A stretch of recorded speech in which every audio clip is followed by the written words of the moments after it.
to make the best possible phone. I will say this, the Red Magic 5G flies in the face of subtlety. It's a non-conformer from every angle compared to the sea of smooth, elegantly shaped flagship phones nowadays. But if anything, this is for people who just don't care. Or actually, if anything, people who are actively trying to be different. You've got hexagonal camera cutouts, you've got ridges and buttons and cutouts on every side of the phone. Even your volume rocker is ridged to accentuate this aggressive design, and there's a glowing logo on the back. The best way to describe this phone is basically as a market-leading spec sheet for a surprisingly affordable price. So get this, it starts at less than $600. The exact price isn't finalized yet, but for that, you get a 6.55-inch AMOLED display with a world-leading 144Hz refresh rate, a top-level Snapdragon 865 chipset, up to 16 gigs of LPDDR5 RAM, and 256 gigs of the fastest UFS 3.0 storage. There's a 4,500 mAh battery, the phone has 5G, and its camera can record 8K video. So that's pretty cool. On paper, this basically looks like goodbye Samsung. It's offering equivalent if not better specs for quite literally half the price.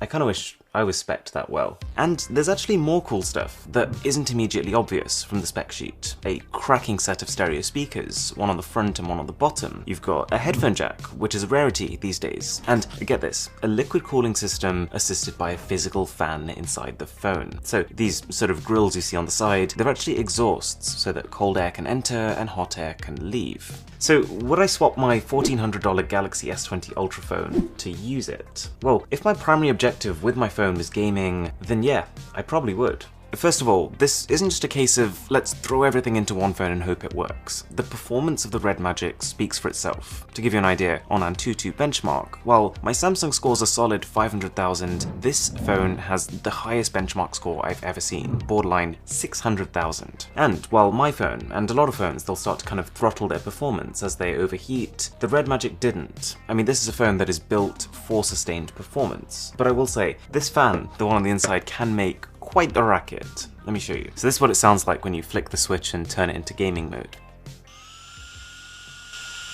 It's tough to describe though, just how fast this feels thanks to that display. Swiping through home screens, it feels like slicing warm butter. I don't really know how that makes sense, but it's an embodiment of how it feels. So anyways, I thought I've got quite possibly the most powerful smartphone on the planet in my hands. It's built for gaming, so let's play a game. And I've been told for a while to try one called Honkai Impact. So I sat myself down and spent 2 solid hours just playing and observing. And a few thoughts. Firstly, I can see why the recommendations were pouring in. This literally felt like I was playing an animated film. It was beautiful and played insanely smooth in a way that I've got no chance of showing on camera. And coming from a phone like the Galaxy S20 Ultra, my initial thought was that because this screen doesn't spill around the sides and you've got a border, that it would bother me. But to be honest, after 2 minutes of playing, you kind of stop noticing it. And of course, because this is an extreme gamer phone, there's more. The phone has capacitive shoulder buttons. I didn't really find myself needing them here, but what I did play around with was this menu, and it's just ludicrous the extent to which you get to adjust things. I didn't think people took mobile gaming this seriously. Things like different color profiles to better highlight enemies in certain games, and different sound profiles, some that'll bring out the background music, and other ones that can draw your attention to enemy footsteps so you can locate them. Not to mention, you can even individually tune your CPU and GPU performance. Like I said, it's just bizarre. So,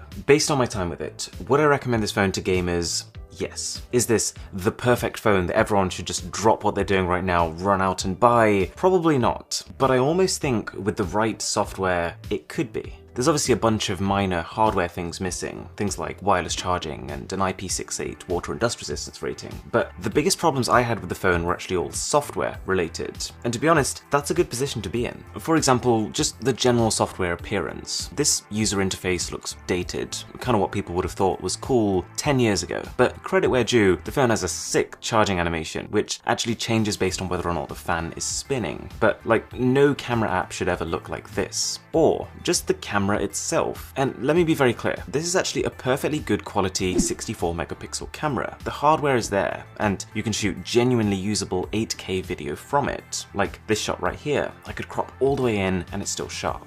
But the image processing software is where the problem lies. It doesn't handle dynamic range nearly as well as the sensor is capable of. And the AI on this phone, when it tunes the colors of your photos, it's so heavy-handed that your photos can swing from this to this, just depending on whether or not the phone recognizes what it's shooting. It is early software though, so we can cut it some slack. And for the most part, I'm excited to see where Red Magic goes with their affordable, extreme phones. Also, if you are enjoying this video, a sub to the channel would be amazing. But now, welcome to a smartphone that is more expensive, but in a lot of ways it dials things up to the next level.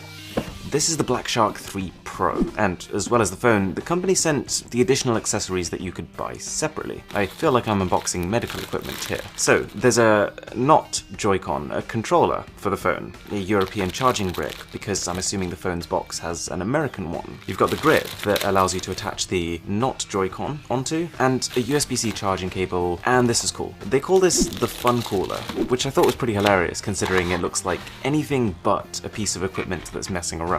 You'd be cooling a nuclear reactor with this. Okay, so that phone. It's a nice box, treading that line between class and glam. Inside you got your standard insert, but each part of this package feels like it's really had some love put into it. And it contains some manuals and a case that I gotta say I wasn't expecting. Not sure about this one, to be honest. There's the smartphone, an American power brick, and another charging cable. My very first impression was actually a moment of contemplation, because never in my life have I held a bigger smartphone. In terms of the way it looks, I think the company's last Black Shark 2 Pro phone was actually a pretty damn cool device. This one I'm not as convinced by, but there is a lot of cool stuff going on here. The symmetry and the fact that the camera protrusion is small means that actually this is a really comfortable phone to hold when you're gaming. You get these matte rails on the sides and a vinyl texture in the middle, which I'm assuming are all there to give you more grip. I have no idea though what kind of hands you'd need to reach this power button. Just look at it. So you're probably wondering, just how big is this phone? Well, you're looking at a 7.1-inch Quad HD Plus 90Hz AMOLED display with a 270Hz touch response. And bear in mind, not tiny bezels either, so it feels even bigger than it sounds. It's like an XL model of the already enormous Galaxy S20 Ultra. The phone's powered by the Snapdragon 865 chip, and 12 gigs of RAM and 512 gigs of UFS 3.0 storage, 5000 mAh battery, 65-watt charging. This isn't supercharge anymore, this is hypercharge.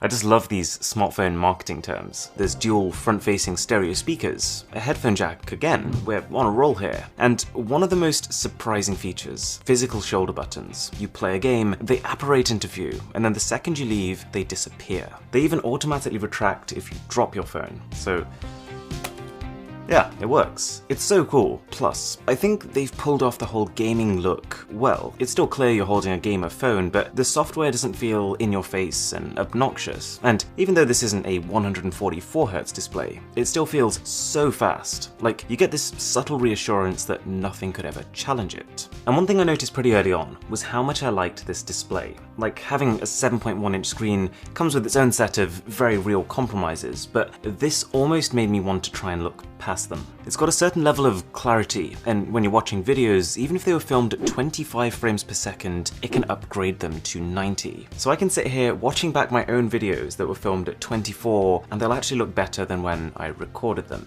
But okay, gaming phone, let's game. And actually, while we're at it, we've got this frankly nuts looking cooler, so let's stick it on and see how that works. The game of choice was Call of Duty Mobile, so I clicked this switch to enter the dedicated gaming space. I turned on Ludicrous mode, which maximizes the chipset, puts the display at its max touch sampling rate, and prioritizes your network speed in-game. And off we went. These shoulder buttons surprise me. I've tested a lot of smartphone gadgets that try to emulate this functionality, and at best, they're a more comfortable way to do what your phone can already do, but these actually made me better. Admittedly, when it comes to Call of Duty Mobile, that's like polishing a turd, but hey, I felt more precise and more in control. The only thing I would say is that after prolonged periods, it doesn't matter if you have triggers or a nice grippy back. This is never going to be as comfortable as holding, say, a dedicated Xbox One controller. So after a bit, I did have to put it down, take a breather, and then come back. But still, the graphics, the frame rate, the controls are all the best I've ever had on an Android phone. Also, in case it wasn't clear, this cooler is unlike anything you've ever seen before. Yes, it has a massive fan on it, but the fan is just a part of it. The thing actually needs active power to work, because below that fan is effectively a freezer for your phone, so cold that when you take it off after playing, you literally feel like you want to leave it out in the sun to defrost. The phone is still lacking in the camera department, only slightly better than the Red Magic. And I can't stress enough that something of these dimensions is not for everyone. But there can be certain pros to having a gaming phone, things that are added in to make the gaming experience better, but they have a side effect of actually making the general phone experience better. For example, the dual stereo speakers added in to help you locate enemies when playing, they bring videos to life. The high-end haptic engine in the phone, built to give vibrations in-game, also just means that everything from typing to touching gives you really satisfying physical responses. Alright, so which of these phones would you pick? The Red Magic for around $600, or the Black Shark at closer to $700? Thanks for watching, my name is Aaron, this is Mr. Who's the Boss, and I'll catch you in the next one.